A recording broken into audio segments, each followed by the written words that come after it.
Hello, and welcome to Guthix Rest.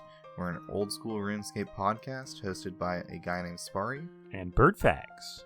And we bring you all the old school RuneScape news as well as just kind of talk about the game. Yeah. So grab a drink and let's get right into it. How's your week going, Bird?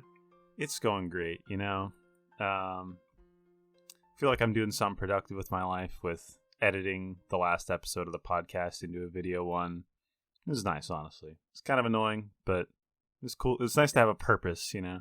Yeah, you started editing that around noon, I think, right? I mean, it's a little bit of an exaggeration. I think I started downloading Premiere at noon, and then decided that I wasn't going to use Premiere, and then went through the whole process of like going and getting DaVinci Resolve, and then learning how to use that, and blah blah blah blah blah. So I started at noon, but I didn't really start at noon. Just because you're not doing your task doesn't mean it's not. Yeah, I was still getting. You know? I was still on the clock, you know. Yeah, like at work, you know, I clock in at 8 a.m. Just because I'm not slicing vegetables doesn't mean I'm not, you know, at work still getting paid. I wish I got paid. You know, maybe we'll get maybe someday a Raid Shadow Legends sponsorship. Yeah, we'll definitely take that. Haha. I would never. That, dude. Unless I have some semblance of my integrity. This podcast is splitting into two individual podcasts if you take that sponsor. Guthix Rest and Guthix Anger. Guthix Rest and Armadillo something or other. Oh, okay. I'd rebrand to Armadillo for sure. Yeah, that's your favorite god. It's the best one. It's the bird one. I mean, Guthix isn't my favorite god, right? I like Guthix, but it's not my favorite. Who is my your favorite? Is Brassica. Oh, okay. So you believe in fake gods? Listen, if there's worshippers in game, it's a real god. Whatever you say, Chief. Been up to anything else? Well, you know, I've been going on a magical adventure. I have a master clue in game, and I got 4 steps through it, I think, or 5. I don't think I've heard about this master clue yet. It was 4 or 5 steps. I forget where I even got it at this point. But I think it was on the 5th step, I got the Watchtower step where you have to have a dragon chain body. And I, of course, am an Iron Man, by the way. And I don't have one of those. So I was like, okay, fine. This is reasonable for me to get this item. I'll just hold on to this and not open any other clues until I get a KQ task or a Cowfight task, and then I'll go Kale, KQ until I get it.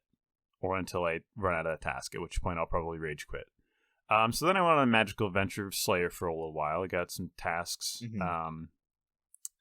I got a Dagonos task, and I was like, you know what? I only have a B ring. I don't really have anything else. I think I had 2 D axes. I was like, you know, I could go for a bit of DKs. So I went to DKs.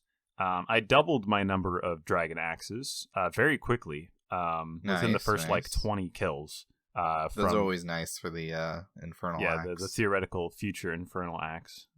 So I have 4 dragon axes. I actually only have 3. One of them belongs to my group mate. But not too long after, I also got the only other useful ring, the Archer's Ring. Which, I'm going to debate whether or not that ring is useful. What else am I going to wear while I'm full crystalling something? Well, okay, but if you're like raiding or something, right? I'm just gonna wear a B ring, but it still has plenty of use cases. Like there's so many Slayer tasks that I do just camp full crystal the whole time. The +8 range bonus isn't like a ton, but it is an upgrade, and the Seer's ring is a joke, and so is the Warrior ring. So the Archer's ring is just less of a joke. I'd rather have the prayer bonus offered by like a Ring of the Gods or a Ring of Suffering. Yeah, well, I don't have those. And the +1 prayer bonus from the Ring of Exploring, the Explorer's Ring. The Explorer's Ring. I don't think that's worth it over +8 range. I mean, yeah, probably not a +1, but sounds like you have some Zenite journey to go on. I have been hearing that that was one of the tasks I got, which I didn't even write this down in my sheet of things to talk about during this segment, but I got Ballista Limbs, I think. 1 in 500. The Zenite's 1 in 300. What the heck, man? I think this is like the story of many Iron Men. I feel like I've seen a lot of Iron Men that have like many ballista parts with no Zenites. So this is not a particularly unique story, but it doesn't mean that I'm not allowed to be slightly upset about it too. But it would be cool to have a heavy ballista, so I'm not even that mad, honestly. It's whatever. I mean, what would you use the heavy ballista Absolutely for, nothing, but it would be cool to have. Yeah. I mean, there was the meme I made of using anti-PKing. Yeah. Yeah, well, if I'm going to go get that Ring of the Gods, I might need it. Apparently, even Calvarion is just packed right now. Oh, constantly. It's full of bots and full of PKers and real players, and yeah, it's rough. Intense out there. It's fun, though. Yeah, I think if I was to do the wilderness bosses, I'd rather, like, set out to the multi-bosses with a bunch of friends. Because I feel like that would be generally more fun than just going and doing the solo one and just being frustrated by constantly like getting crashed by bots or getting crashed by BKers or what have you. So they're a lot of fun, but the thing with like Virion and the scaling. I almost said Sracnus. No, not the scaling, but just like how many PKers you see out there. Oh, really? It's rough. Because when we were doing, it's really bad. It was closer to the release, but we were doing Callisto's the only dead one. Yeah, we were doing Callisto, and that was not too rough, honestly. We didn't really see anybody. Yeah, Callisto's the only one where you won't get constantly ganked, but on a weekend it's just undoable. That's tragic. Yeah. How's Scorpia nowadays? Is that less exciting than it used to be? Because of the fact that the Wildy bosses are probably a better bet for finding people to fight? I did KC for the diary out there, the combat achievement, and didn't see a single person. Oh, the combat achievement. Yeah, I only did it for the diary. I think I got the one kill. I was terrified the whole time, and then I ran away. 50 KC or something, I think I needed. But yeah, I didn't see anyone out there.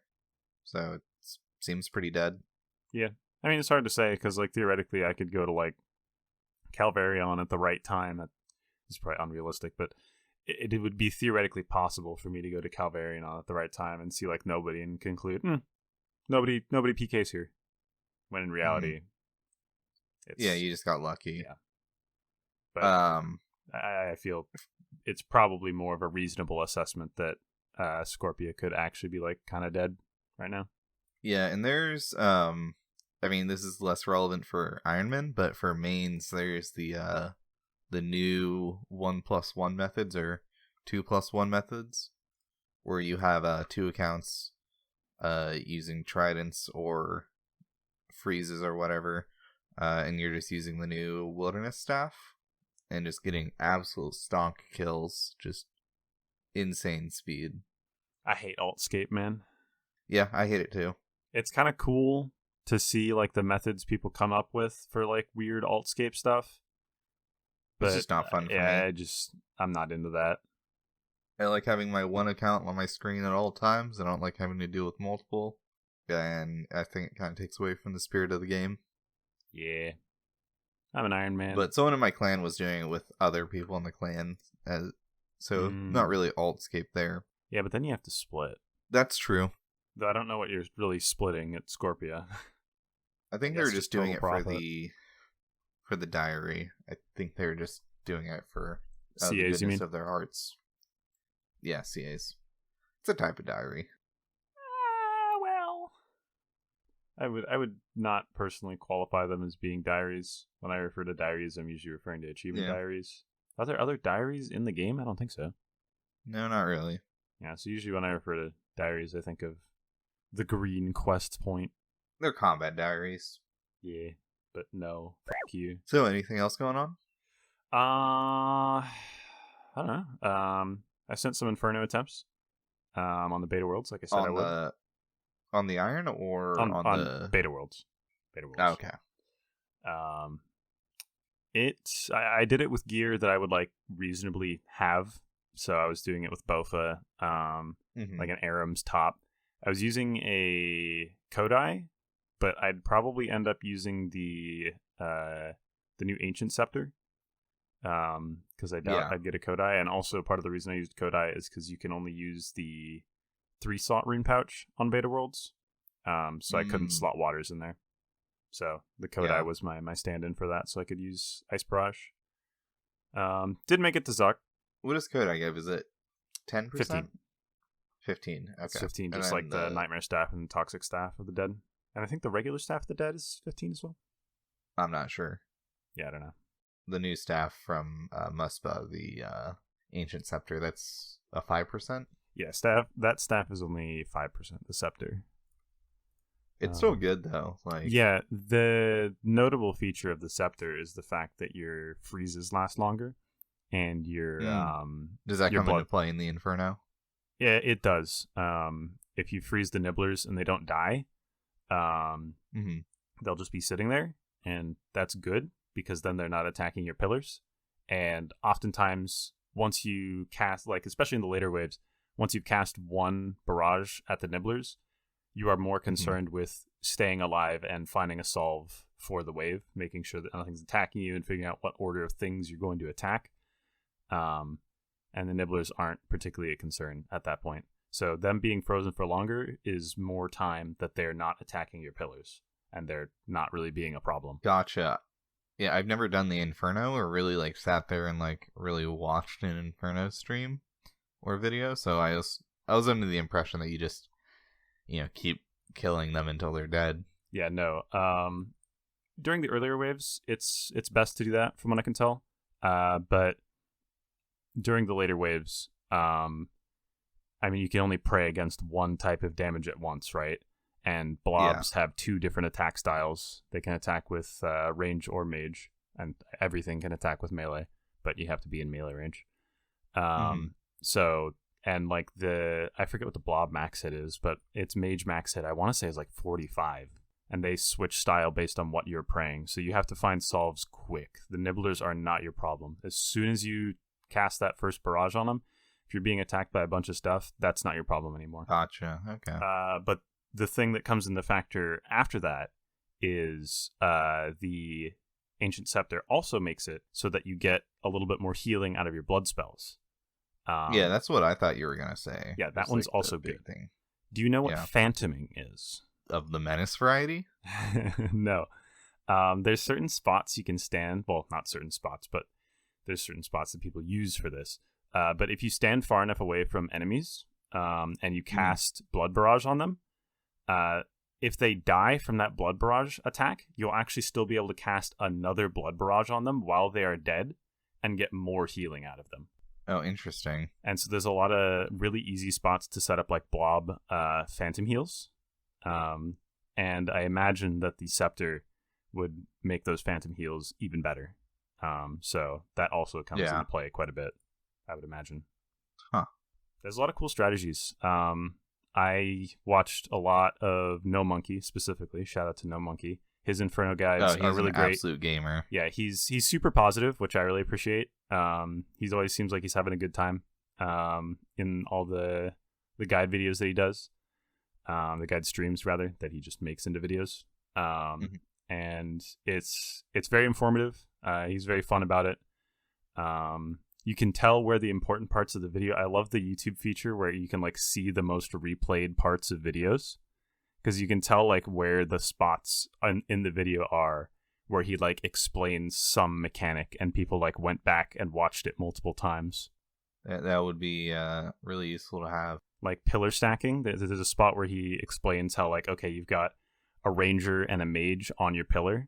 So I don't remember the order off the top of my head. I should remember, but it's been a few days since I did Inferno Temp, so it's not drilled into my brain. But I think it's like if you have something stacked on your pillar, you want to pray against the thing in the back first, and then you want to alternate. So if you've got a ranger closest to you and a mage further away, you want to step out praying mage, and then one tick alternate between range, then mage, then range, then mage, etc. until one of them dies, and then you can pray one thing. See, this is why I'm not looking forward to eventually doing the Inferno, and I'm delaying until after I max. Alternating isn't too bad, and you don't have to do it like all the time. It's really only in the later waves when you have like a bunch of different types of things attacking you that you have to alternate. And alternating also completely negates blob damage. Blobs read your attack style that you're praying on like their second tick, and then on their sixth tick they attack you with the opposite of that range/mage pray style. And if you're praying melee, they just attack you with something random. But if you're constantly alternating, it just works out. So you can avoid all blob damage and then all damage from enemies while alternating. It's very good. And it's not very hard. You just have to click on the prayer when the other one stops being lit up. It's actually really easy. Maybe that advice will help me in a year and a half when I eventually try the Inferno. Just go watch No Monkey's videos. He'll help you. Yeah, I got to wave 60. I was really mad because the solve for that wave would have been super easy. I just needed to walk to the west side of the pillar, but I just didn't. And how far does the Inferno go? Is it 63? 69. 69, nice. Yeah, Jad, regular Jad Fight Caves is 63, and then Inferno is 69. Gotcha. Okay. So I think I was only a few waves away from Jad, then Triple Jad, then Zuck. I wasn't too upset about it, but yeah. And I heard Triple Jad isn't even that bad. No, Triple Jad isn't that bad. I did Inferno. I completed Inferno on leagues because during Shattered Relics you could take half damage. So I basically only needed to know the mechanics of Inferno slightly. Just face tank the whole thing. Yeah, and just face tank a lot of stuff. But I don't think I took any damage at Triple Jads. The only annoying part is healers. Which during Zuck or at Jad? Both. But I was mostly specifically there talking about at Jad. Triple Jads, rather. Because you have to stop them from healing. I just ignored that entirely during leagues. Because I could just shit out damage. Yeah. But I'm a little intimidated by it. You can kind of do that in the main game nowadays. If you have T-Bow. Well, even with Bofa you can do it. Not consistently. I've used Bofa enough to know that it wouldn't work. This thing's a piece of shit, man. Doesn't have rigor. This thing's a piece of garbage. People are like, oh yeah, most accurate bow in the game. My ass, man. With rigor, you can absolutely shred through them. Yeah, well, I don't have that, so. Sounds like an Iron Man problem. Fuck you, buddy. Anyways, that's probably enough talk about Inferno. What's going on with you? What's poppin'? Enough about me. Do I talk about my RuneScape or my real life first? I mean, we're talking about RuneScape, so either you can keep going with the RuneScape, or you can give RuneScape a bit of a break, talk about some real life. With the RuneScape. All right. I got my second purple at Toa. That's true, you fucker. Yeah, I got a Fang that I split 3 ways. And didn't have to give a single penny to Bird. I'm not mad about not getting money. I'm just mad about not getting the Fang. Could have been mine. Yeah, that would have been great for you. I've seen the Ring and now the Fang in my name, and I think you're in both those raids. That's correct. So next one's on you. You know. Surely. But nice 13.8 mil for each of us. Fantastic. Really looking forward to sending more raids in the coming future when we're doing bingo with TNL. Springo. Yeah, Springo's coming up. Pretty excited for Really excited for that.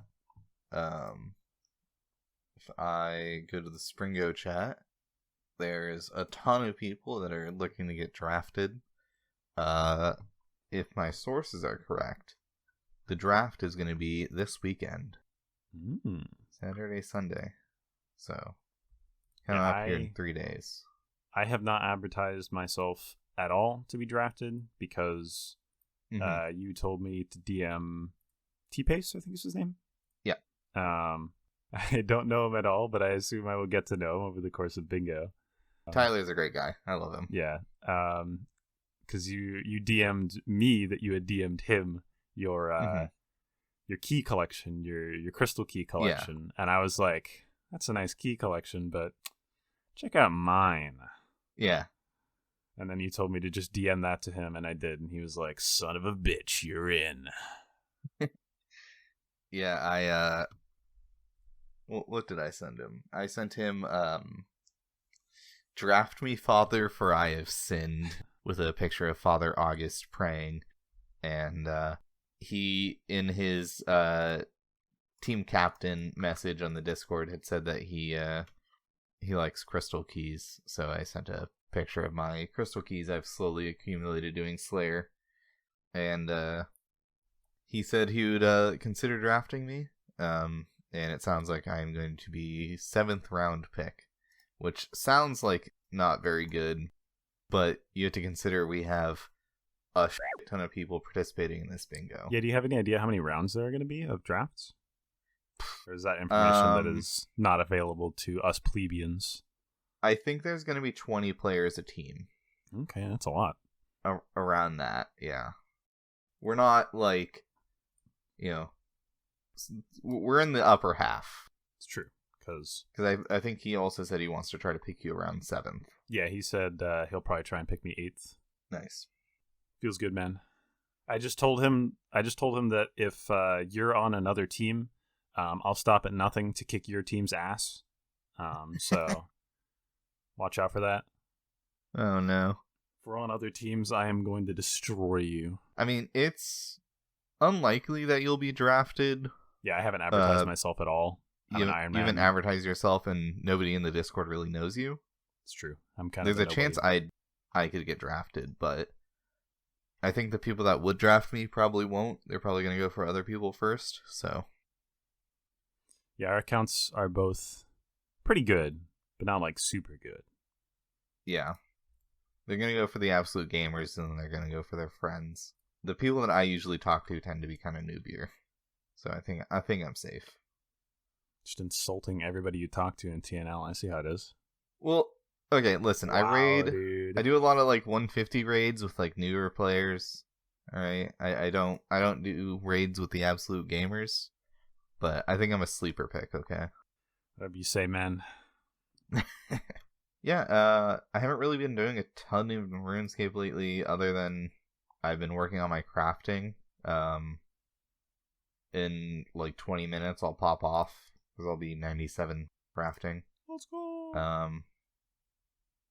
But I'm working towards 99 in that, and after that, probably just do agility for a while. Any Sepulchre fans? Yeah, I need to learn Sepulchre for it, for sure. It's not that bad. Yeah, that's what I've heard. I think it's very fun. I like Sepulchre. Sepulchre good. It's just something that I have to pay attention to while I'm doing it, so yeah, that'll be mildly annoying, but manageable. Yeah, well, you get better XP, so. True. And if you're looting chests and stuff, you actually get like pretty decent GP from it. Like nothing crazy, but it's there. Mm-hmm. Speaking of that, I've been doing barrows. That was the end of the story for the master clue that I was talking about earlier. I completely forgot. Like, I think we got tangented into talking about the ring drop I got, but I went and did my DK's task, and then I got a Calphite task. And so then I killed Calphite Queen, I think like 6 or 7 times, and then got a D-chain, and I was like, okay, I still have that Calphite Queen, or that Calphite task right now. I haven't finished it, because I went to go do that step. I did it after I had to go get a new Bull Roar, the thing where you have to like wave it above your head from Legends Quest. Yeah. I had to get a new one of those, but I got another one. Did you know that to get a new one of those, you have to cook an Umli wrap and give it to one of the foresters? That sounds obnoxious. That's how you get one. It wasn't that bad, but I just thought it was a very, very interesting way, because usually to reclaim quest items like that, you just like go talk to a guy, but you have to like actually give them something. Not only that, you have to use it on them. There is no dialogue option. You have to use it on them. Oh, really? You can like ask them. That's really weird. You can ask them like, hey, how do I get a Bull Roar? And they're like, oh, well, I'd be willing to trade something for it, but they don't tell you what. And so you just have to like know, I guess. That's funny. Yeah, I mean, it's a really old quest, so it has a lot of oddities with it. Yeah, don't even get me started on the Wildy caves. Oh God. But yeah, There's a ticket you can get from the barrels. Oh, yeah, the barrels. Yeah, it's like super duper rare. Yeah, this is so much weird stuff. So 1 in 100 to get a ticket that allows you to sleep in the house. It's true. In Taiabawana. But sleeping is a long deprecated feature. Yep. That's from the OS Classic days. The tickets used to be tradable, but now they're untradeable, so. I'm going to get one of those someday, just have it. Anyways, yeah, so I got that. I went and did the clue step, killed the double agent, and I look at my master clue scroll, and it's like, go. I don't remember. I don't think it's open the Barrows chest. I think it's do an emote at the Barrows chest, but I need a full Barrows set now. That's annoying. I don't have a full Barrows set. I think before, like a couple days ago, I had less than 50 Barrows KC. I'd never really bothered. It wasn't a priority of mine. But now I need a full set. So that's been a thing I've been doing. Good luck. Yeah. I mean, so far, I've honestly been like on rate for the most part. I'll go like maybe 16 or so kills before getting an item. It's been kind of fun because Barrows like gives you items pretty frequently, and I've only gotten one dupe, which I got today. I think it was the item I got right before we started. So dopamine, the mini game. Yeah, it is pretty fun. The boss. I don't actually mind it too much. Whatever you want to classify it as. It's great. The reason I was transitioning from this to Sepulchre is because I've done a little Sepulchre on this account. So I have like 3 of the special lockpicks. So I've been using those to make some of my runs a little bit faster. Super nice. Are you gonna do more when you run out to get more lockpicks, or? Probably not. I'll probably just keep doing Barrows normally. I'm usually pretty sparse with when I use those lockpicks. I only use them when like the locked doors prevent me from getting to the final door that's like on the other side of the catacombs, basically. Gotcha. If the door is close and I can reasonably get to it within like a couple doors, it's like whatever. I'll just go normally. But if it's gonna be a massive pain in the ass to get to the final area, I'll use the lockpick. Okay. Yeah. When I was using them, I just went through them like candy. I'd use them every opportunity that I could. Yeah, I think I'm up to like roughly 100 Barrows chests opened, and I think I've only used mine like 30 times maybe. I only use it sparingly. But I'm up to 7 unique items, 8 items in total. I had 2 Torag's chest pieces. And your log already looks better than mine. Nothing else particularly exciting. I got 2 pieces of Varix, the 2 pieces of Arims that nobody cares about. Guess which ones they are? The hood and the staff. Yes, sir. Let's go. And then I got a crossbow and a great axe. Nothing super exciting, honestly. I'm closest to Varix and Arims, and of course the 2 pieces I need of Arims are the 2 actually useful pieces. That's annoying. That would be nice to get. I would like the top and bottom for Arims. That would be very nice. Yeah, that would be nice for the raids for the bingo. Yes, it makes you less of a piece of paper while maging. I think that's something that people often forget about Arims. Is Arims, like as far as mage gear goes, actually has pretty decent defensives. Alongside, I think, being only slightly better than Mystics as far as offensives go. Mystic Robe Top has a magic attack bonus of 20 and defensive bonuses of absolutely 0 except for a 20 in mage. So 20 mage attack and defense, nothing else. Arim's Robe Top, in comparison... Well, it really is paper then. Yeah, it's a piece of paper. Whereas comparatively, Arim's Robe Top has a plus 30 magic attack and defense. Notably a minus 10 range bonus, but whatever. For offensive. Yeah, who cares? And then defensives, still plus 0 in the range department, but 52 slash, 52 stab, 37 slash, and 63 crush defense. So significantly less of a piece of paper and 10 extra magic attack bonus. That's quite an improvement. Yeah, it's very nice. Especially when you get your shadow next raid after the podcast. Yeah. And you multiply that by 3. Sure. I'm sure that'll happen. I was really hoping on one of the 2 purples cool, it would be a shadow. Absolute game changer for my account. I mean, that's all you can do, All you can do is huff that hopium, baby. I think it's copium. I mean, copium, hopium. I've heard them both. Copium's the original one, but I think hopium has been around lately. Hopium is like you have like hope for the future. Copium is like these are separate things. Yeah. These have definitions. Yeah, hopium is like copium is like your it's not gonna happen, cope. Yeah, it's not gonna happen, but like you're tricking yourself into thinking it's gonna happen. Anyways, real life stuff, because I haven't really been doing too much in RuneScape. My work flooded. Yeah, I saw an image of that. What? Huh? So, I work in a restaurant that is very busy. Yes. And I work as a prep cook. So I come in the morning, I cut up all the vegetables, I prepare the salad mix, I make all the sauces, and then I leave. I'm usually out before dinner. And on this particular day, I was in a little bit early because I sometimes set up the store at 7 a.m. And I'm in the back of the store at around 10 o'clock. I think I was dicing some tomatoes or something. And my boss comes up to me and he goes, "Hey, Sparre, I have an unexpected task for you." And I go, "Oh. A new quest." Okay. He's going to have me clean the bar cooler or some other place that doesn't get cleaned. Because he asked me to grab a mop and a broom. And so I go out there, and right beside the bar, we have a giant pool of water forming. I've described this as Lake Washington. It is absolutely massive, 3 inches deep, covering the entire floor.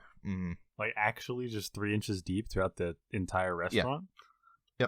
Yep. Not the entire restaurant, but just the bar from behind the bar to the front of the restaurant, 3 inches. And my boss is squeegeeing the water away. Then I just go, "Oh, that's why you wanted me to grab a mop and a broom."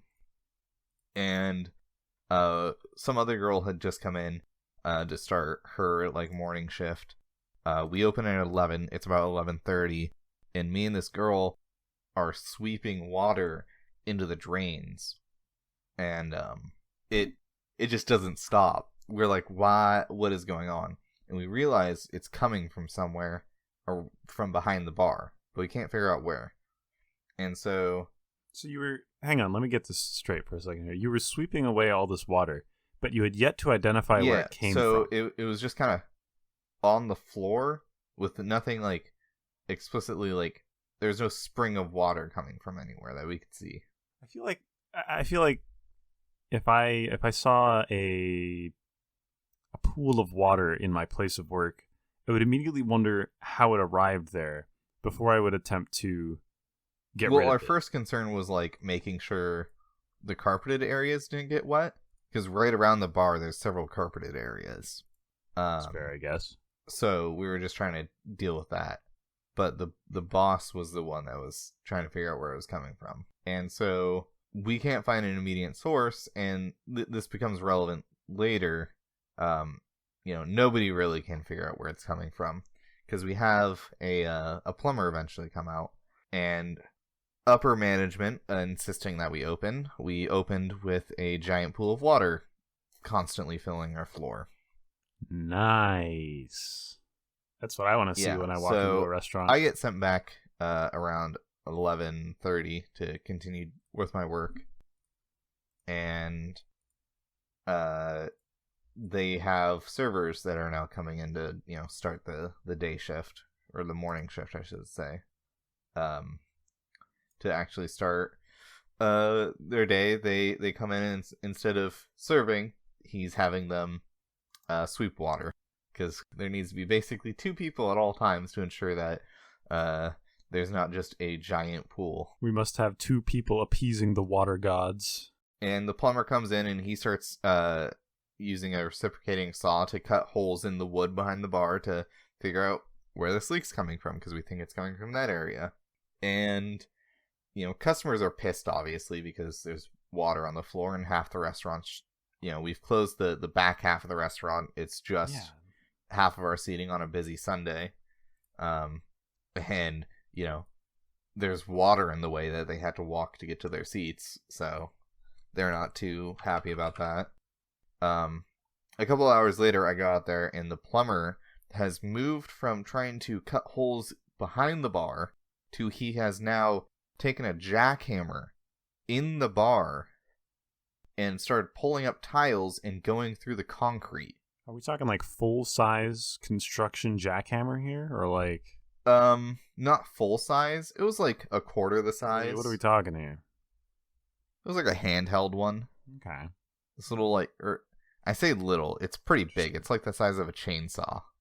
That he was just jackhammering away. And there was customers at the bar sitting there, like 5 feet from him. That's some classic upper management BS, man. Just opening the restaurant regardless of the fact that there's water on the floor and there's like a guy in here tearing up the walls, eventually tearing up the floor, just trying to figure out where this leak is. Like, that seems like such a bad optic for your restaurant to have people just walk in and like, oh, yep, it's just a construction it was zone. Not great. Customers were pissed. They were complaining. No one was having a good time. I had a server. She came back to my prep area. And, I'm just working, and I look over, and she's fucking crying, and I'm just like, what do I say? I'm like, and I was like, are you okay? And then I end up having a conversation with her, and trying to comfort her, because, customers have been fucking yelling at her entire shift since she got in. Because as we know, when there are problems with the restaurant, it is always your server's fault. Love that. It's why I don't work customer facing anymore. Please be nice to your servers. But I felt so bad for her. Unless they suck. Sometimes your server does suck. But honestly, probably still be nice to them. Just put up with it. It's not worth your time, usually. That's my opinion, at least. Yeah, so 5:30 rolls around, and I'm still at work because it's a busy Sunday, and I have a lot to do on a Sunday, and I got pulled away from my work for about an hour and a half to sweep water, so I'm behind. It's a whole thing. But I get word that they're going to have to shut off the water to the building, and you cannot have a restaurant open if your water is not running. Yeah, I was about to say, I thought you were going to say they were going to shut down the restaurant, but no, they're going to shut down the water. In turn, because they're shutting down the water, they're also shutting down the restaurant. And I'm just like... Okay, good. I was worried you were going to continue with that with, we're not shutting down the restaurant, guys. Trust me, guys, the dollars need to keep flowing in. Yeah. We need this restaurant open. Just spit on it if you need water. There is, like, in an attempt to stay open, they're now having to shut down right before dinner instead of just dealing with it in the morning when we could have shut down the restaurant, turned off the water, got it all fixed. For the record, primarily a dinner restaurant.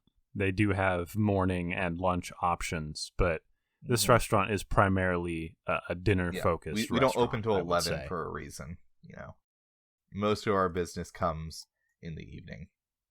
And so we shut down, and thankfully I'm done with everything that needs water at that point, and I'm just cleaning up. So I'm like, cool, I'm not violating any health codes, we're fine.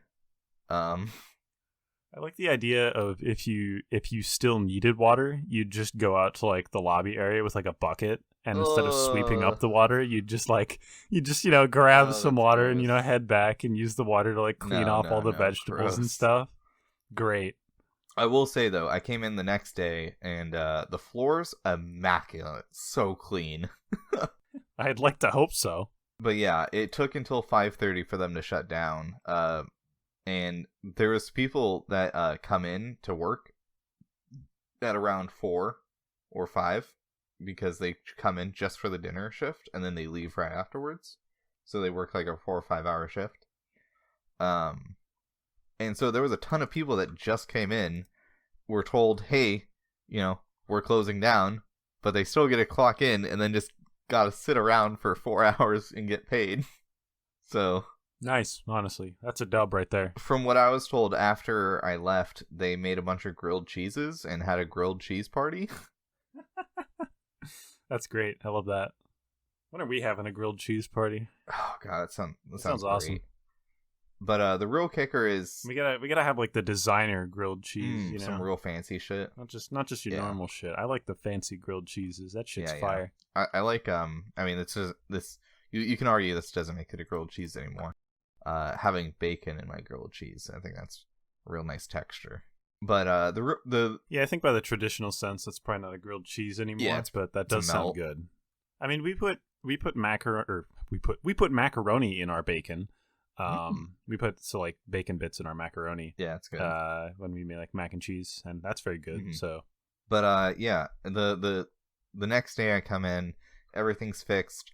There's a big hole in the bar, where they jackhammered it, and there's a piece of plywood laid over it. But there's also fresh concrete, but there's no tiles there anymore. And there's 3 holes in the wood behind the bar where the guy was reciprocating or using the reciprocating saw on it. Are they just gaping holes in the wall still? He put like plastic and like painter's tape around it, like saran wrap, essentially. Not saran wrap. If you've ever been in a construction site, which I don't think I know what you're talking about. Yeah, it's like that, like construction plastic. It's just industrial saran wrap. Yeah, basically. For buildings. But yeah, there's still those. I got word today that apparently the tile's being fixed tomorrow, so cool. But I learned they left one of the new managers in the restaurant all night with the plumber, who was there until 3 a.m. Jeez.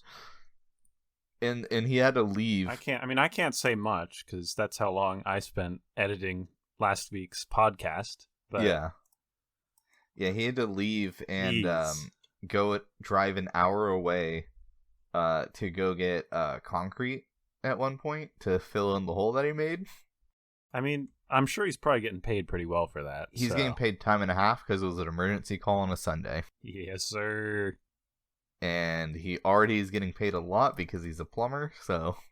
Yeah, because plumbers get paid pretty well. And I imagine when you're the plumber that particular restaurant calls, you probably have some kind of in the industry deal, I'd imagine, of some kind. Yeah. Because I imagine you have some way of securing yourself as the spot of X company's plumber. Yeah. So... Yeah, so... That was the story of my store fucking flooding.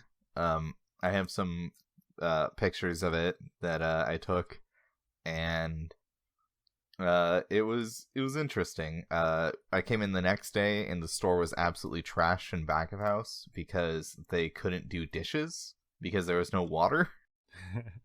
Just spit on them. That's fine. So I'm supposed to open the store that day, and instead I just spent my morning shift doing dishes for 3 hours, and that was interesting. Which do you prefer, prepping or dishes? Well, I wasn't prepping in the morning. I was opening the store. Well, yeah, I'm asking, though, because you're usually prep guy. Would you rather do your normal prep work, or was dishes better? I'd rather do prep work, because doing dishes, you get all wet, and that's uncomfortable.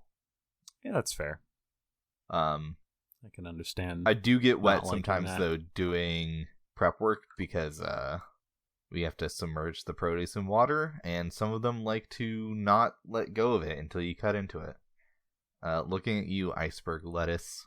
I mean, it's lettuce. Yeah. It's got a lot of folds in there. There's a lot of space for the water to hide. Yeah, it was an interesting couple of days.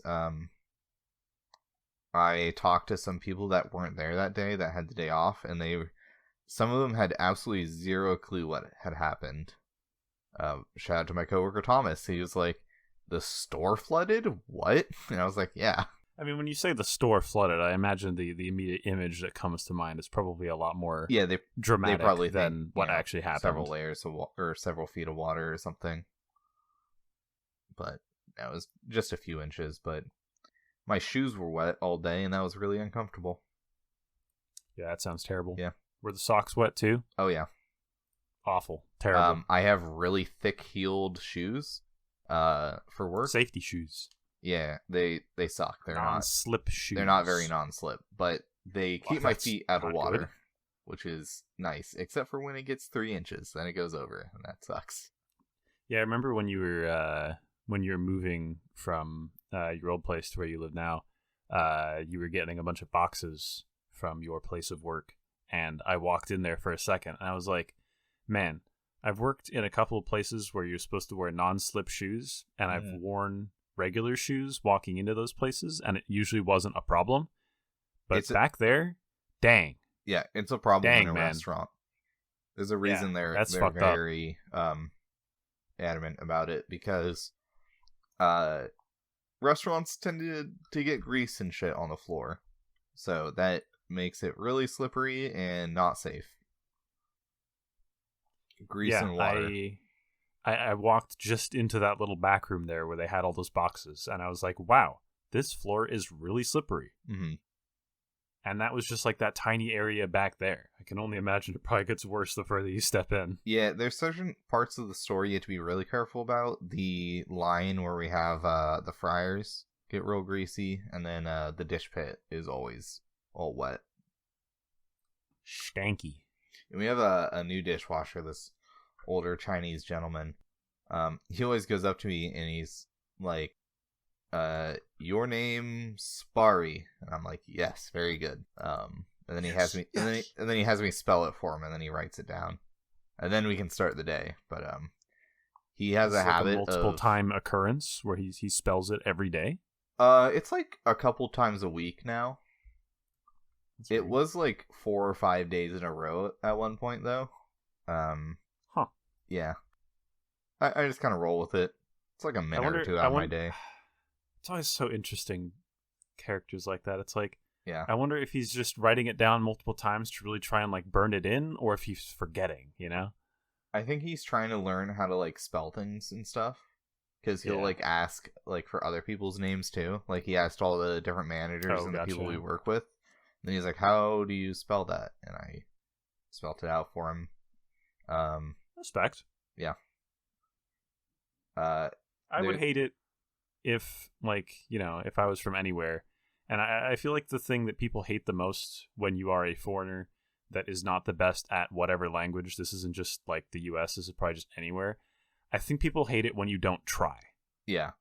If you're not trying at all, people are going to be frustrated with you. But if you're making an attempt to like speak in the language, people are going to be like, that's fine, man. Most people are going to be understanding at that point. Yeah, and I'm always impressed by people that can speak more than one language. Yeah. I can speak some really shitty French that I can barely remember. I can say Je m'appelle Sparre. I don't remember much else other than that. Ja, ich spreche ein bisschen Deutsch, aber nicht so viel. Yeah. Probably got some grammar mixed up there, but used to take German class. I was above average. I went to Germany, but even in Germany, I was lost, man. But thankfully, a lot of people in Germany speak English. But we also went to like Turkey and a couple other places. So, well, my problem with when I took French class in high school is my French teacher. The first French teacher we had learned it in the Netherlands, so she had an interesting accent when it came to French. And then the next French teacher I had, he learned it in Switzerland, so he had a French Swiss accent. Oh wow, yeah. Weird. Did you guys ever get the? I don't know if this was exclusively a German substitute, but there was that one legendary substitute for our German class. I don't know if he ever did other languages. I was aware that he spoke other languages, but he was super old, and he was like, he'd always tell stories about stuff. Yeah, I know who you're talking about. Yeah, we had him. I don't remember his name. I probably wouldn't want to say it anyways, but yeah, he was so cool. Yeah, he was. We did not do Super any cool real learning that day. No, yeah, whenever he was in, whatever the lesson plan was just never happened, but he would like tell all these super cool stories and we'd learn like something that day regardless. Yeah. I think he also substituted for English classes. I think so, yeah. There was some other area he subbed for, but super cool guy. But anyways, do we want to talk about RuneScape? I guess we can talk about the game. There's an on our update. RuneScape podcast. Yeah. What are we? How are we an hour in? Oh my god. Yeah, 56:33 is what mine is currently counting. So, if you watch this podcast to get your fill of the old school RuneScape news, I'm sorry. Maybe we should just go to break and have second content as the maybe the game yeah. update. I've been thinking about I don't know how to do it yet. I think you just have to put it in the description of the YouTube video, but I've been thinking about like chaftering the YouTube video because I really like it when I can like go through a podcast and like see, you know, what sections, what they talk about. So if I'm like, okay, these guys are talking about some real stupid shit, I don't want to listen to this. What are they talking about next? Oh, they're actually talking about the old school news? Skip to there. Hey, yeah, let's go to break because we have some ads. This week's podcast was sponsored by Noah's Ark. Get on your Ark before we flood. Nice. This week's episode is also sponsored by Plastic Wrap. Make sure to wrap up all those dents in your wall. It'll be flawless in no time.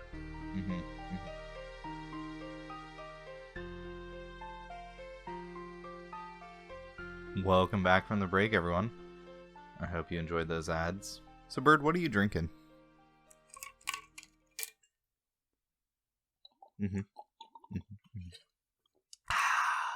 Water. Delicious. How about you? Anything new? Yeah, during the first half of the episode, I was bamboozled and lied to. Is that so? I saw a trendy thing on YouTube Shorts of someone making an Americano. Which, for those of you that don't know, an Americano is espresso that you add hot water to make it more like a drip coffee in terms of strength. And so what they did is you do like an Americano, but instead of just adding hot water, you add ice cubes to the espresso, and then you use your steam wand on your coffee maker to add steam and froth it. And it's supposed to be like a nitro cold brew effect. And while I got the bubbles and stuff and it looked like that, it very quickly faded and stopped being so bubbly. And I was lied to. It was still good. I still had a lovely Americano at the end, but... You mean to say that you were scammed? Yeah. Dang. Yeah. RuneScape did not stop me from getting scammed. But now I am drinking a bubbly, sparkling water that one of my D&D players had given me 3 months ago, and has just been sitting undrink because no one wants to drink these things. I think there's still one of those ice drinks out in my car that somebody left in my car, and yeah, I'm probably not going to drink it. It's there though, I think. Yeah, we still have those what do you call them, the grapefruit sodas that Fensky brought to the Christmas party, because again no one wants to drink them. I don't remember what they were, honestly. It's like big bottles of grapefruit soda. I think those are actually like good, like pretty fucking good. They're okay, but you have to be really in the mood for grapefruit, I guess. Which I'm usually not. I'm usually in the mood for water, so... That's fair. You know what else I'm in the mood for? You know what I'm in the mood for? Alright, listen, only one of us can do this transition. Guys, I'm in the mood for the Easter 2023 blog post that was made onto the old school RuneScape secure.runescape.com website. Uh-huh. It's pretty cool. What about it? Guys, there's an Easter event.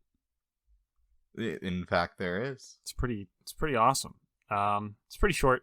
I went and played it before we started the podcast. Yeah, I did it after work today. I did it yesterday after work. I got a little confused because, spoiler alert, I guess, if you haven't done the Easter event, go do it before continuing to listen to me ramble on about this event for the next, probably 5 minutes. Or do it while he rambles. I'm going to give you all the solutions. So here's what you got to do.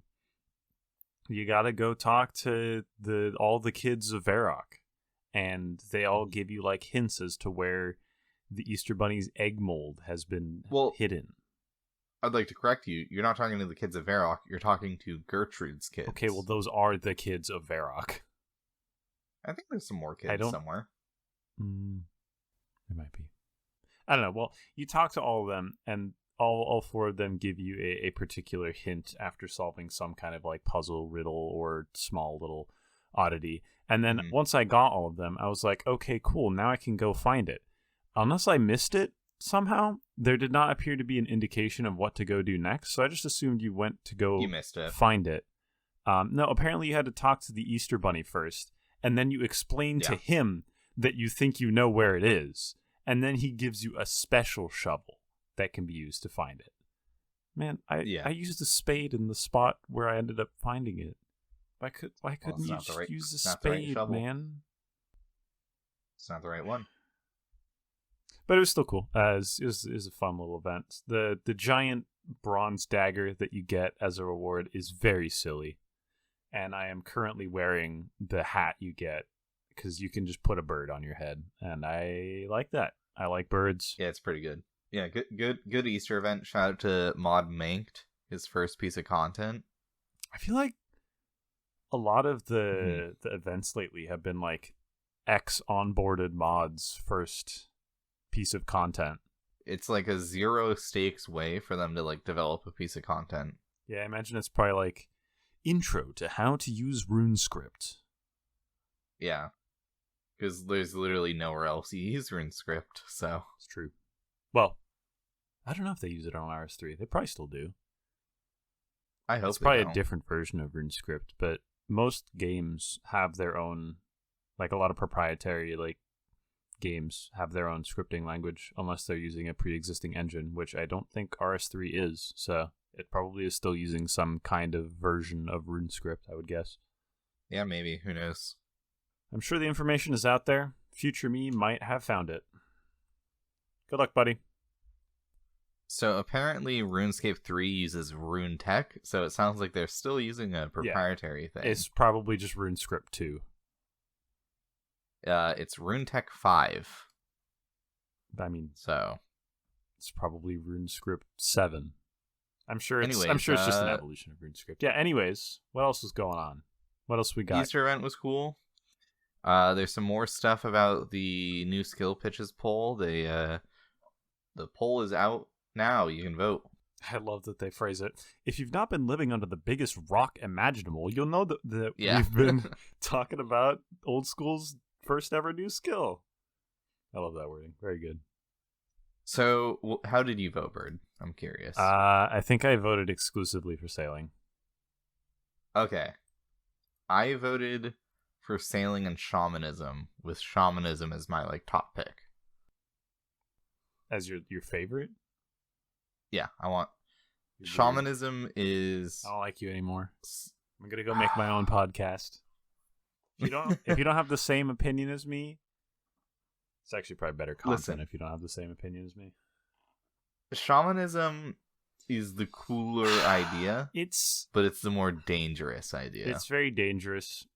As we discussed last week, that reward space, it just has to be changed for me to be convinced at all. Yeah, but that's still possible. We can still change the reward space. It's still within the scope of the development of it. Yeah. But if you want our full opinions on that, you can go listen to the first episode. Yeah. You can find us talking about it at some point in it. Because we ramble on like we did this episode for like a long time before starting to talk about it. We also talked about the bounty hunter stuff last week before we started talking about new skill. So actual RuneScape stuff. Speaking of bounty hunter rewards beta changes. Yes, beta rewards are still up. They rebalance some things. Yep.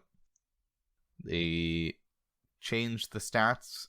I think it was just the corrupted versions are a little bit stronger now. Yeah, they have a strength bonus now when they didn't prior. Yo, let's go. And Morrigan's gives you a strength bonus now for range. Oh. Range strength bonus. Yeah. Huh. Oh, okay. Not the non-corrupted version. I was like, if the corrupted version gave you range strength, that'd be weird. So that's cool. Dark Bow Eye is getting a buff. The attacks are going to land at the same time rather than one tick after another, so you can't eat through the attacks. Abyssal Dagger is getting nerfed, and the Ancient Warrior weapons have a tweak. I don't... What are they doing? They were not available in the beta worlds last week, and now they actually are in the beta worlds, and you can use them now. Okay, cool. Jagex accounts are now in open beta. So, if you weren't accepted to the closed beta, now you can just go do it.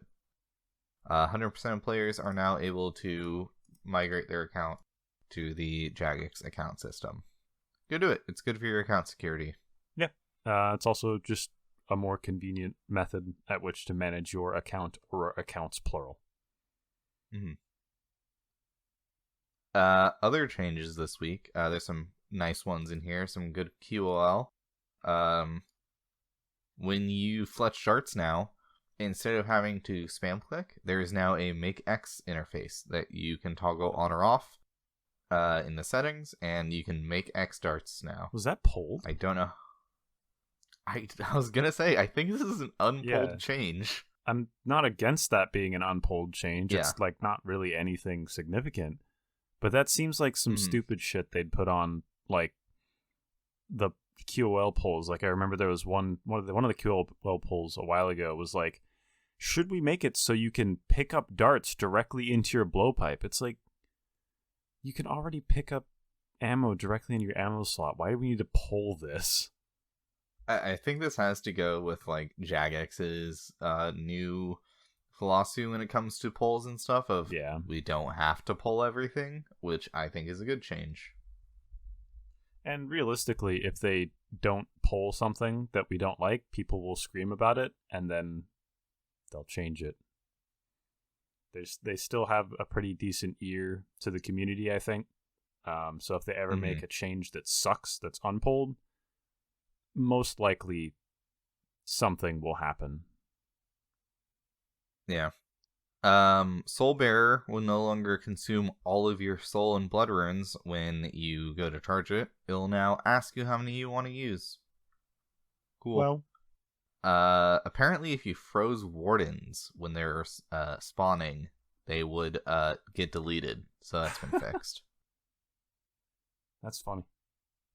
Praying in an altar resets timer on any prayer point draining effects, which I assume just is corruption. I can't think of any other. So, cool. It also works for POH pools, Falador Elite Shield, and various raid rooms. So, something's going to drain your prayer points if you do any of those. It resets the timer on that now. Cool. I think that's about it. Activity high scores, expanded again. Yeah. Now down to 25. Cool. Slowly working its way down.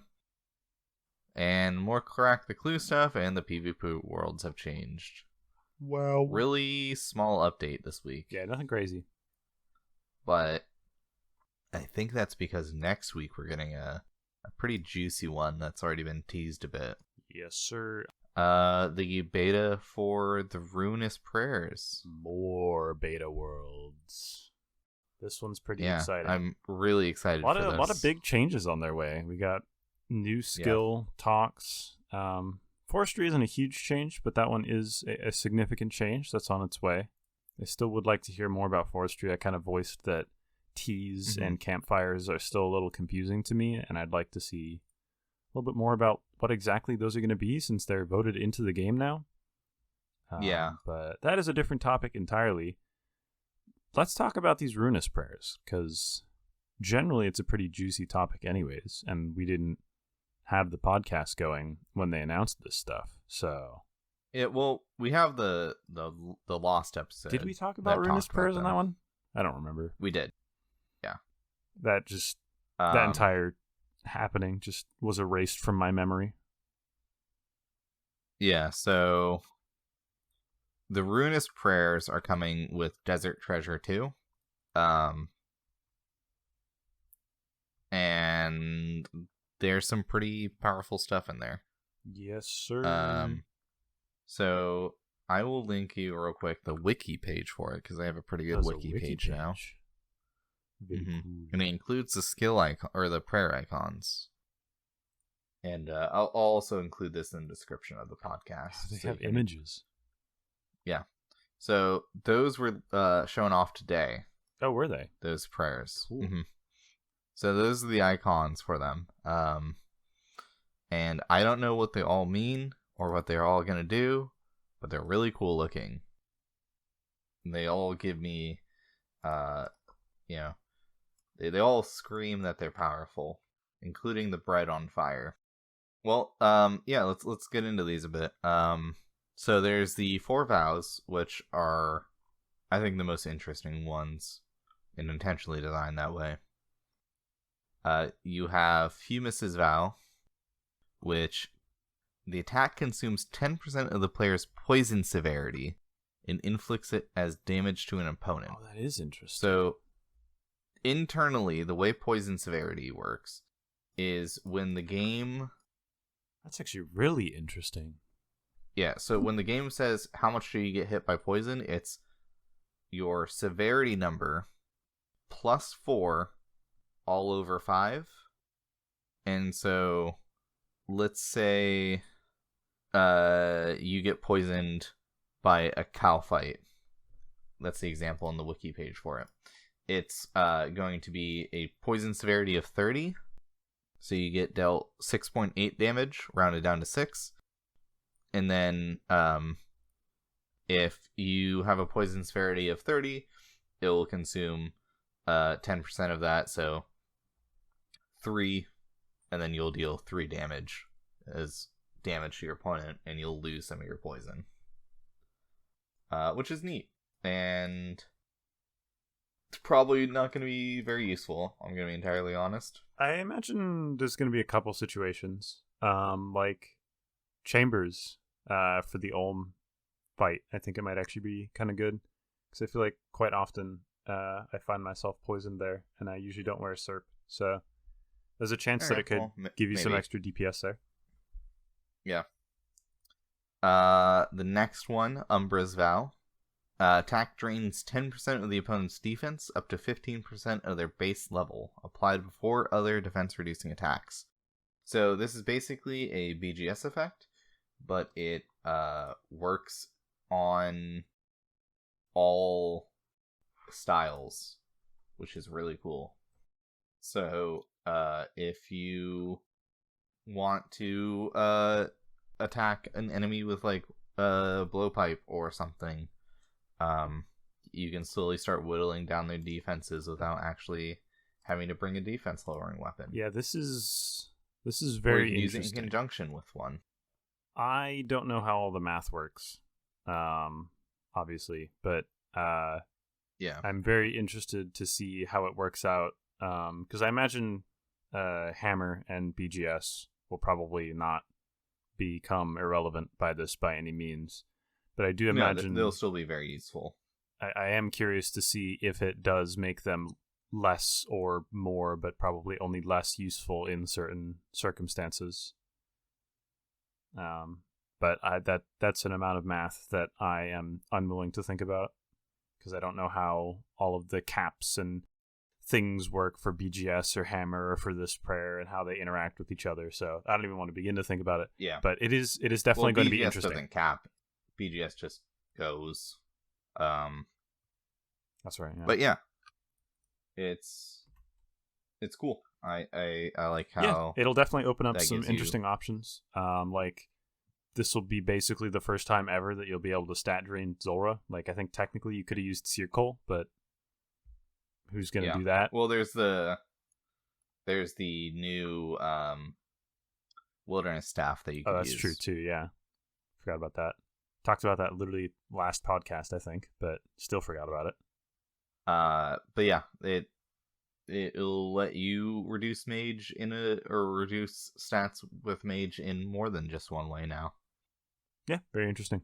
Also, it should be noted that these are different like styles. So Fumus's vow, that was that smoke Smoke the... Yeah, these are the one? elements, yeah. Frumis's Vow is smoke. Umbra's Vow, I mean, you can kind of tell by the word Umbra. That's the shadow one. Yeah.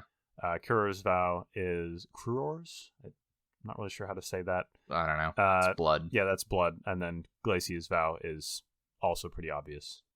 That one's... Yeah, it's ice. But Kuro's Vow is you heal for 10%. You have a 10% chance to heal for 10% of the damage you deal, which is terrible. That is really bad. What's Blood Fury? Blood Fury used to be 10% of 10%. I think it's 30% chance to heal for 10%. Okay. Let me double check that, though. It's a 20% chance to heal for 30%. Okay. Which is 6% of the damage you deal. For reference, this prayer is 1% of the damage you deal. So for every 100 damage you deal, you will heal 1 HP on average. Yeah, I was about to say, I think there's a very important on average to be put there. There is a chance that it goes fucking crazy, you know, and heals you for a bunch. You keep hitting these huge max hits, and it procs every single time. But I think this needs to be closer to Blood Fury to be usable. Closer to, but they do have to be careful about this. Yeah. Just because of the fact that you can have it with Blood Fury, theoretically.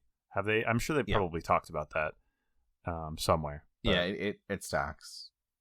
Yeah, that's definitely something they have to think about. So. And you can also use it with the other styles, too. So. And unlike Blood Fury, this is less of just like a cost to use type of thing, because this is just your prayer points, which theoretically you can get infinite of. Just you'd have to leave or drink something or whatever. Whereas with Blood Fury, there is a thing you have to get and attach it to a thing that you're wearing that now degrades over time. So definitely a balancing act to be put there. We'll see how it goes. I imagine it might get a small buff. Maybe not at launch. I think it will. But I think some point down the line, maybe. Yeah, there's the beta next week. Yeah, we'll see how it goes. Play around with it. I'm excited to see people do Inferno with this. Yeah, I think I'm very interested to see how it goes. I think I'm gonna try out some stuff with it. I have some ideas that I want to play around with. Mostly like the bosses I like to do for fun. They'll probably try it out at, like Sarachnis, just because anything that can make elite clue grinding easier is always welcome. But Glacius's Vow gives a 20% chance to deal a recurrent magic attack equal to 10% of the damage dealt, rolled off the player's equipped style against the opponent's magic defense. So, you know how in Nightmare Zone, there's the recurring damage orb that you get? Oh, that's what it means. Okay. Yep. Gotcha. And it deals it as magic damage. Yeah. Okay, interesting. Against their magic defense. So, if I hit a 20, there's a 20% chance that they take 2 extra damage at the same time. Interesting. And it might be 2 over and over again. I'm not sure how that exactly is going to work. Like, it might tick a few times. Yeah, I think in Nightmare Zone it only happens the one time. Okay. So it probably is the same. This might be... Yeah, but, that is still a DPS increase, which could be valuable in some places. I think these ones really depend on how much they drain of your prayer. Like, how bad is it? Yeah, I mean, I think if I'm doing the math right, that's just a 2% DPS increase. Yeah. Which isn't I'm not the that super much, greatest with, like, statistics like that, so I don't know, but... Yeah. I'm sure there are probably some places where that amount of DPS increase is going to do you right. Like, maybe last week we were talking about Sire. Maybe if you're, like, super close all the time to getting through the damage gate, it might be worth it to chuck this prayer on so you just get that little bit of extra DPS. Yeah, for sure. Then we have these very exciting prayers: Ancient Precision, Strength, Sight, and Will. Absolutely just so extraordinarily unique and exciting. It's the, steel skin of the prayers. Yeah. It's 20% attack, 20% strength, 20% range attack and strength, and 20% magic attack. I'm not upset that they're there, obviously. Yeah. But, it's nothing exciting. They're just there. Cool. Great. Love to see it. Yeah. And, they don't offer any defensive version because this is an offensive focused prayer book. So Trinitas is kind of more interesting. It's 15% melee attack and strength, 15% range attack and strength, and 15% magic attack as one prayer. Yeah, I still don't know about this one. It's useful if you are tri-breeding and you're lazy and don't want to swap. Yeah. Or you're like new and you don't want to swap. That's my problem with it though, is if you're new and you don't want to swap. Like, that's a skill you should develop. It teaches bad habits. And crutching on that teaches a bad habit, especially on this prayer book that is supposed to be like the high skill, you take more damage but deal more damage prayer book. It seems a little odd. I'm not totally against it, but it's just a little strange to me. Yeah, and you don't even get the benefit of, like, if you're granting it, you have better magic defense, so you can, like, tank freezes or something better. Yeah. You don't get magic defense, it's just magic attack.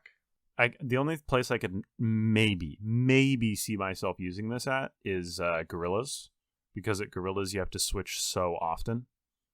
Yeah. And that just makes it a little bit maybe easier. But realistically, like, if I'm using Ruinous Prayers at Gorillas, I should probably be taking full advantage of Ruinous Prayers at Gorillas. So, I don't know. Yeah, you want the next 3: Decimate, Annihilate, Vaporize. Yes, sir. These are the big boys. Which have sick names, yeah. So, it'll be 20% attack and strength, or 20% attack, 30% strength. Then 20% ranged attack and 30% range strength, and then a 25% magic attack with a 4% magic damage. 4% magic damage bonus is huge. Baby. The first prayer to offer a magic damage bonus. I mean, it's nothing insane, right? It's only 4%. I don't know how many max hits that is on X magic item. There's other places to find that information, but it's gonna give you some max hits. It's gonna be good. I'm very excited. It'll be like wearing a ward. And then you can wear a ward and use Vaporize. Yeah. The max mage setups I think are gonna pop off, honestly. Mm-hmm. Might be able to see it in a couple of new places, especially with the way that Shadow works. And it looks like for the overheads, the defensive overheads, we're only getting deflect. We're not getting the other option they had absorb. before. No chip damage. I was really excited for the prospect of like 2 different. We are getting chip damage. Yeah, we're getting chip damage. We're not getting smiting yourself. Yeah. I was very excited at the concept of 2 different sets of overhead prayers, where you would use them in like 2 different scenarios. Like sometimes you'd use the ones that reflect most of or some of the damage, and you take some, whereas you could instead use more prayer points.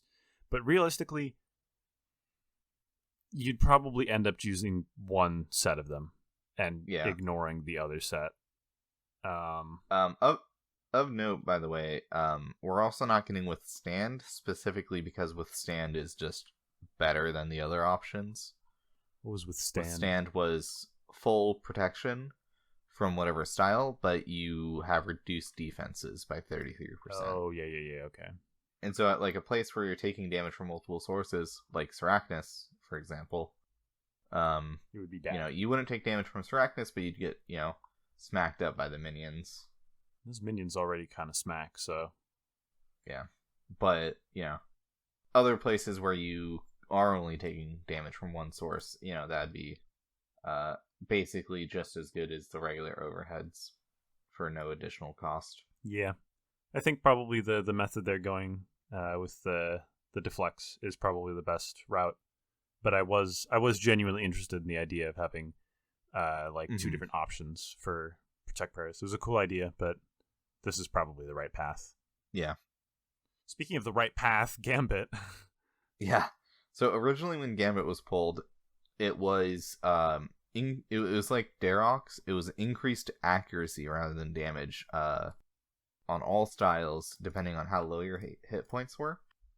And my chief complaint was this, and I think other people realize this too, was you'd go into a raid with a rock cake, and you'd have to rock cake before you did your Dragon Warhammers or your BGSs. Listen, we live in the modern age, Sparre. People would be bringing a locator orb. Okay, listen, I know, but rock cake is more iconic. But yes, point stands. Yeah, you'd have to do that before every room to land your defense lowering stuff, and then maybe you'd camp below HP the entire raid, and it was not a good idea. Yeah, it was a dangerous precedent to set. I don't remember who I was talking to. I think we were both in the call at the same time, but somebody was talking about how they've obsessed over this low life mechanic. It was originally going to be with Masori. There was going to be the Masori amulet that would make it so you deal more damage when at lower hit points. And that got goned. And then Gambit arose the same problem. I don't remember who it was, but they were talking about how if they really want this, they should make it a mechanic of a boss, and specifically one boss. Yeah, that'd be and I think a neat way to that's implement it. Probably the best way that they would be able to get this into the game. And I think it would definitely be a unique mechanic of the boss.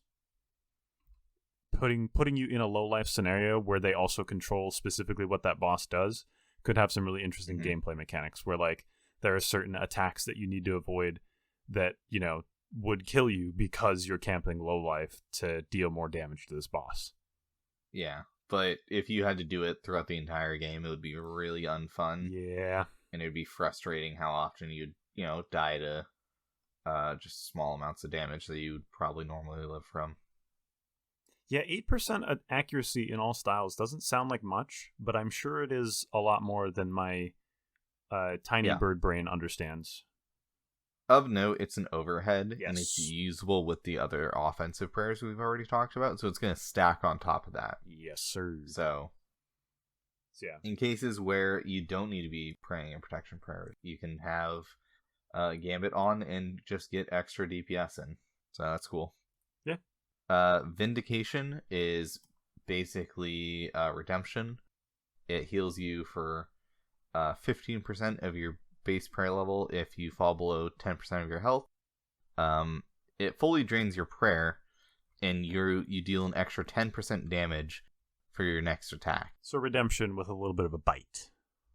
Yeah, Redemption with some bonus damage afterwards. Cool. I'm not sure if you skipped over it or we just had already talked about it, but Rebuke is also there.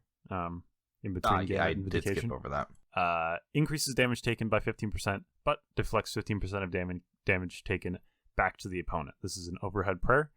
And so basically it's just Vengeance as an overhead. And using this with Vengeance could be kind of crazy. Yeah, it could be cool. I'm not sure where you'd use it, but KQ, maybe? Because you still want to pray something against KQ. Well, if you're taking 10% of damage regardless with these protection prayers. Maybe. I don't know. But this is an overhead. Rebuke is. Yeah. Well, that's what I'm saying. Like, if you would take 10% anyways, maybe the new strategy is to just eat the whole time. That sounds terrible. Eat the whole time and hope that your thrall kills it. I don't even think I want to use this at Thermi because you'd be dealing zeros. Yeah, I don't know. But at the very least, you'd definitely throw it on as you hit Avenge. So yeah, maybe it's useful in PvP. The next one is Wrath. This is just Retribution, except it's bigger and deals more damage. I can't wait for RuneScape Tactical Nuke version with this. That would be very funny, yeah. It's free content, dude. He just needs to go finish Desert Treasure 2 on like 9 accounts. And then we have Smite, Ruinous Smite, except instead of 25% of the damage you deal, it's 33%, and it smites both your opponent and yourself. Does it? Cool. Reduces? Yep. Oh. Huh. So you can smite them harder, but you're also smiting yourself while you do it. I see. For some reason, I when you said you smite yourself with it, I interpreted that as when you deal damage to them, you lose prayer points. And I was like, huh? But I assume... I think it's the damage you deal drains your own prayer points. I don't know, man. That sounds weird. I mean, maybe it's the damage they deal drains your prayer, but... Yeah, it does say reduces use. I don't know. I don't know. I'm gonna assume it works the way I said, because it makes me feel better. Yeah, either way that works. Is that good? Is that useful? Yeah. If you can smite an opponent, who cares if you're losing prayer points? Well, then how do you keep praying smite? Drink prayer pots. Drink your super restores. I don't know. Because you're going for the big 73 AGS, right? And if you drain 33% rather than the 25%, that might smite them when you kill them. So you don't care if you drop smite then. I guess, yeah. I don't know. Definitely very strange. But one thing I was going to comment is I'm interested to see where the direction of PvP moves with this, because I can see counterplay to a lot of PvP is acknowledging when your opponent is speckable, when you could hit them with a spec and theoretically KO them. So I'm interested to see where Rebuke takes that and where and how Ruinous Smite affects that. So maybe if your opponent's about to try and KO you, you might toss on Rebuke and try and heal up enough and throw a bunch of damage into them, and then there definitely could be some interesting stuff. Anti-PK. Yeah. Opponent runs at you in the wilderness. Maybe you're doing Calvarion. He has an AGS in his hands. You throw up a Rebuke right before he hits you, and Vengeance, and he just eats a 80 or whatever, and then you smack him back. Yeah, but then you also eat some more damage. So I don't know. Could be interesting. That's true. It's risky. I mean, that's the whole prayer book is risk versus reward. Utility prayers now, no more overheads. Ruinous Grace. I'm so excited for this. Yeah. You want to talk about this one? This one's... I don't know how many situations it's going to be useful in, but it drains your prayer points instead of your run energy, with drain rate being modified by your prayer bonus. So depending on how good this is, how much your prayer bonus affects how quickly it drains, it could be useful in quite a lot of places. But notably, I've been gearing up to send 99 Runecraft. I've been mining some day alt. That was all I did while I was editing the last podcast in video form. And for ZMI, this is just the solution for run energy at ZMI, because there is an altar at the beginning of ZMI, and you can just go forever. You just never stop running. It could be really, really good. Yeah. And I imagine there are some other places. I'd have to kind of look around. Go ahead. Because right now at ZMI, you are using the Arceus spellbook, and you're running around casting Vile Vigor, and then spellbook swapping. Yeah, which I hate. I don't like that. Yeah, it's kind of annoying. You're doing that, or you're chugging stams, or you're I think there's a method where you just teleport back to your house every time and use the rejuve pool. Yeah, there's a bunch of options. Those are great options. This could be really good for that. And I'm sure there's some other places that this could be good for. I'm sure there's probably a lot of other runecrafting applications for this. Abyss running is not one of them, because you lose all your prayer points when you go into the Abyss. Zaya runecrafting is not one of them, because there's nowhere to recharge your prayer, and you lose your prayer points when you turn Dense Essence into Dark Essence, so that doesn't work either. But maybe for just regular True Blood Altar running, this could be pretty good. Yeah, True Blood Altar, I could see it being used. I think there's probably a lot of places I'm not thinking of where this could actually be really helpful. I'm excited for it. Of note, too, not only can you run at, use your regular, or use Ruinous Grace, once your prayer runs out, you can just use your regular run energy. You have also your run energy now, because your run energy has gone unaffected this whole time. Yeah, and I'm not sure if it would work this way, but maybe you could use your regular run energy, swap on Ruinous Grace when you run out of the Ruinous Grace, and some of your run energy is now recharged. Oh, yeah. Who knows? It might work that way. Yeah, and this could also be good for making escapes, keeping a gap in PvP as well. If you're about to run out of run energy, you can just toss on Ruinous Grace, because you're not worried about getting caught up to at that point. Yeah. Definitely very interesting. Next one's not super interesting. It's rejuvenation. Currently we have rapid heal, which makes it so you regain 1 hit point every 30 seconds. This is 1 hit point every 20 seconds. Yeah. Wow. It could be good at some places where rapid heal is already useful. It really depends on its prayer drain rate. Yeah. But let's be honest, it's mostly just there so that you have a prayer to reset your HP regen timer. Yep. Of note as well, if you're wearing a regen bracelet with a hit point scape, you get 2 hit points every 30 seconds. So 1 hit point every 15 seconds, basically. So we already have something better than this, and it's not that great already. So, this is just gonna be used for flicking your HP. Hey, well, I don't have a regen bracelet or an HP cape, so if I need to go to the banana bones to bananas, bones to peaches room in Mage Training Arena, maybe I'll throw this prayer on, Sounds like a skill issue. Listen, man, I'm not wasting an Onyx on a fucking band that makes my health regen faster. That's some bullshit. You know what's some bullshit? Metabolize.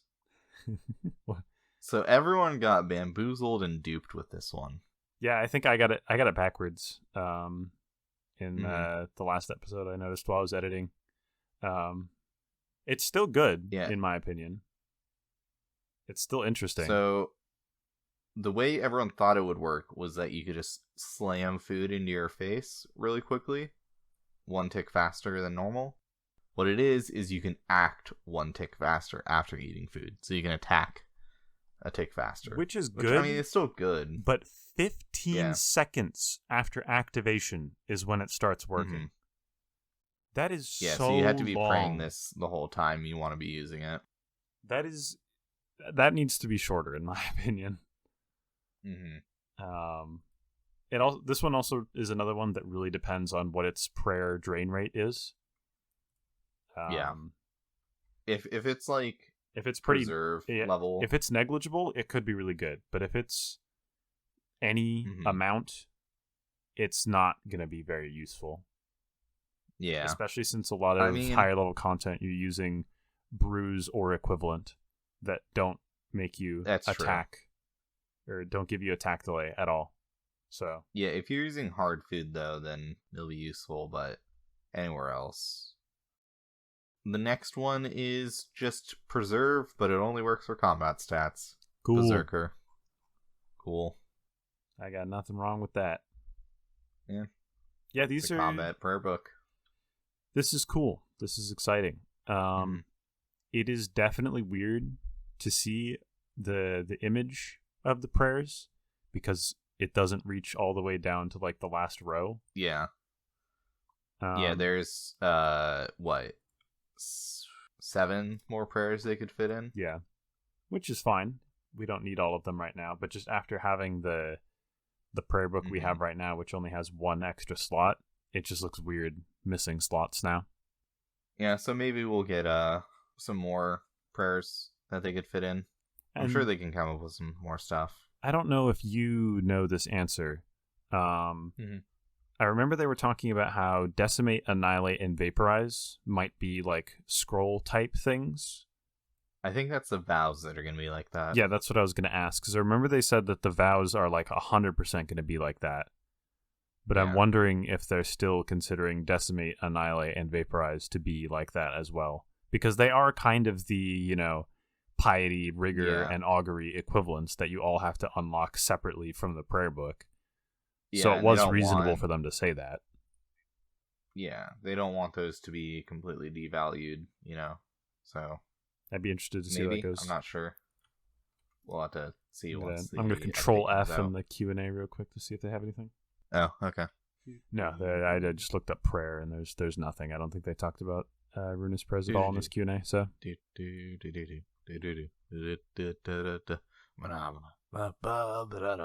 good, bro? Yeah, I'm good. You sure? Okay. If you say so. You're looking it up? I was just singing. Well, it took me like no time at all, because I just looked at Control F prayer, and And I controlled vow, and I was like, okay, there's clearly nothing in here. I assumed that this Q&A was probably all about skills, which is reasonable because that's the hot new topic right now. But I think I'm definitely only talking about. I think I'm definitely much more excited for Ruinous Prayers, honestly, than new skill. Yeah, probably partially because the prayers are coming way sooner, and they theoretically, similarly to a skill, impact basically every facet of the game as we know it. So they have kind of an equal excitement value. Yeah, this is an exciting time for the game. Definitely. Lots of fun stuff. It's a great time to be an old school player. Do you have anything else you wanted to talk about? My only other topic was complaining about YouTube. Because YouTube has some weird restrictions on new accounts now, which I understand why. They're really cracking down on like spam accounts and bots, which is great. Because the comment section of videos had been unbearable. And there were a lot terrible. There were a lot of scams where new accounts would like throw up videos or live streams that were misleading, and then they'd have links in the description that led you to just completely bogus sites that looked real a lot of the time. Just all these crazy scams. So I completely understand why. But the methods they have of circumventing it are very strange.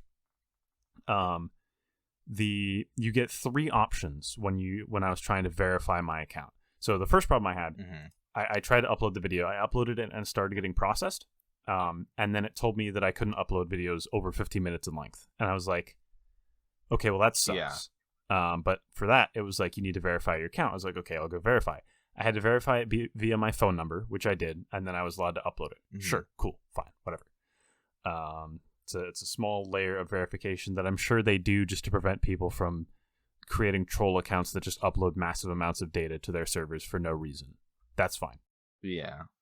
But then when I was trying to put the links to our socials in the description, it was like, you can't do that. You need another layer of verification. Click here to learn more. And I did.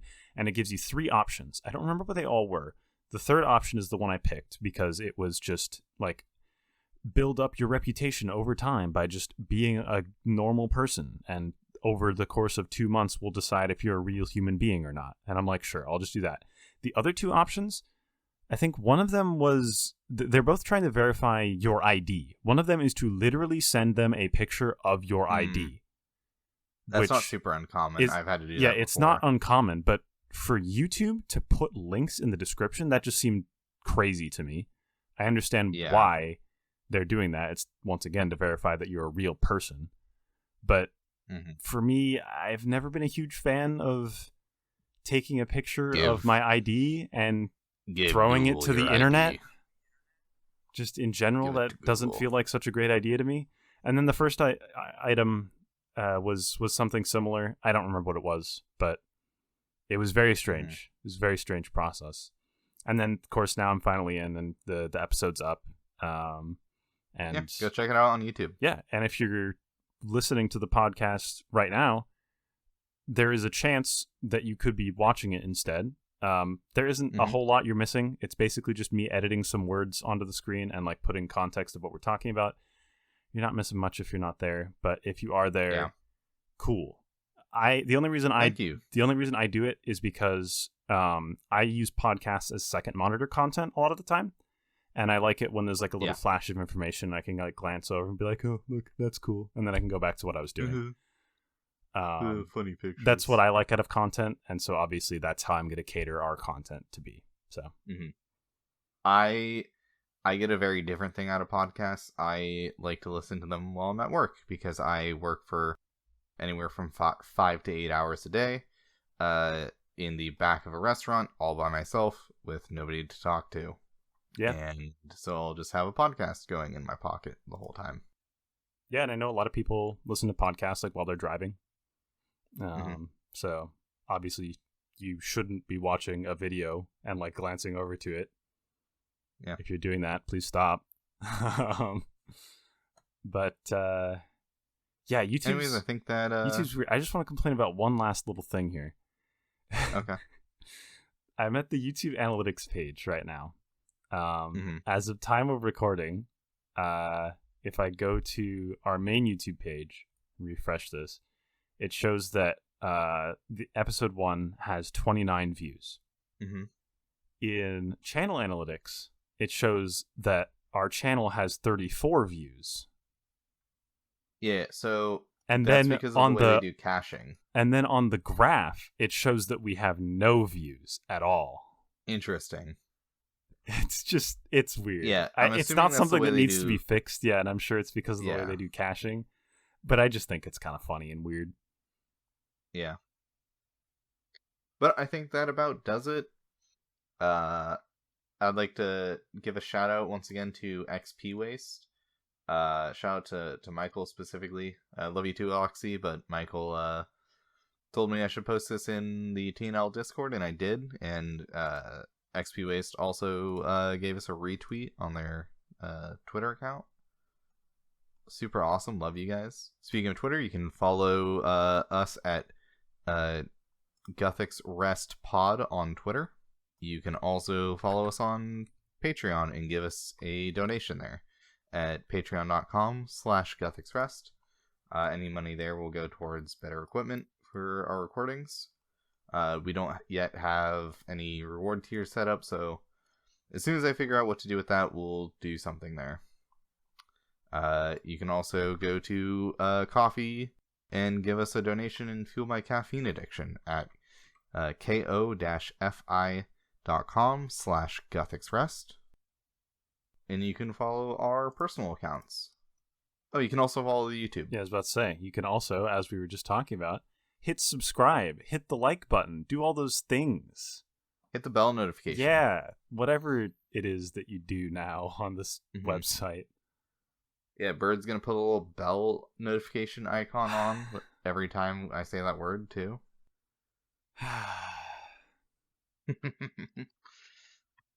Are you going to censor the swears this time? No. You loser. Fuck that. Fuck you, man. I'm not doing it either. So. Yeah. Once we maybe get sponsors, I'll do it.